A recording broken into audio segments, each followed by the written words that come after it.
Let's now check on the situation in Albay, where many families were already evacuated even before Typhoon Glenda hit land early last night. Authorities had warned of giant storm surges and heavy floods in Albay and other eastern coastlines. Rex Remitio has the latest for us straight from Albay. Rex? Yes, Mai, this just in.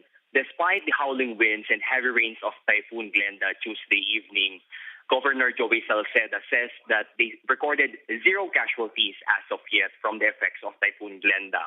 Now, Albay residents starting to pick up pieces after Typhoon Glenda left a wide swath of destruction all over the province. Residents and authorities start to clear the streets of fallen trees, branches and leaves, as well as debris of some destroyed houses.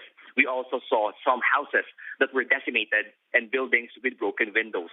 According to some residents, however, Typhoon Riming in 2006 remains stronger than Typhoon Glenda. They say, unlike Typhoon Glenda, Typhoon Riming has lahar floods, which killed more than 1,000 people. What we also saw in them is the resilience on how they will start again right after Typhoon Glenda's onslaught. Meanwhile, some roads going in and out of Legazpi City are impassable due to fallen trees and electric posts blocking the way. In fact, Albay and rest of Bicol region have been isolated from the rest of Luzon power grid due to tripping of lines. There is also no water supply yet in the entire province, and telephone lines were down as well. Some areas, though, are still flooded, such as villages of Rawis and Orosite. The weather is calm and good with little sunshine, unlike on Tuesday where the skies are hazy and winds are so violent. Small businesses and sari-sari stores started to reopen despite the wide blackout throughout the province. Most of the evacuees, though, start to return their homes from the evacuation centers.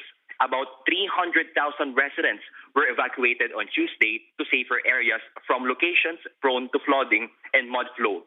Albay, however, is still under a state of calamity since Typhoon Glenda's landfall Tuesday afternoon. The province is the most devastated by the typhoon after it hit land 5 to 6 times on Tuesday.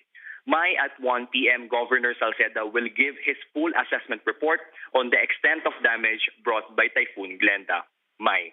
Rex, we're seeing the pictures you've sent there and the video we're just showing earlier about showing the damage of just how extensive it is in Albay. But it seems that Albay has reached its goal of a 0 casualty rate, and that's a bit of good news today, right?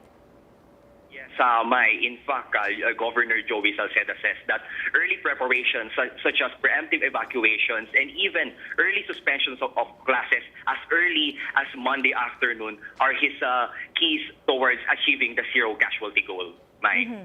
Pero ngayon, yung walang kuryente dyan sa buong Albay? Yes, tama ka doon. Sa buong Albay ngayon ay walang kuryente. But officials of the NGCP and Albay authorities are doing their best to reconnect every line in every minute as possible. Kamusta ang mga evacuees sa ngayon, Rex? At sapat ba ang mga food packs nila? At kailan sila pwedeng makabalik sa kanilang mga bahay? In fact, some of them are already going back to their homes, although there is a shortage of beds as well as medicine and food. So maybe that's a primary concern right now of evacuees in evacuation centers.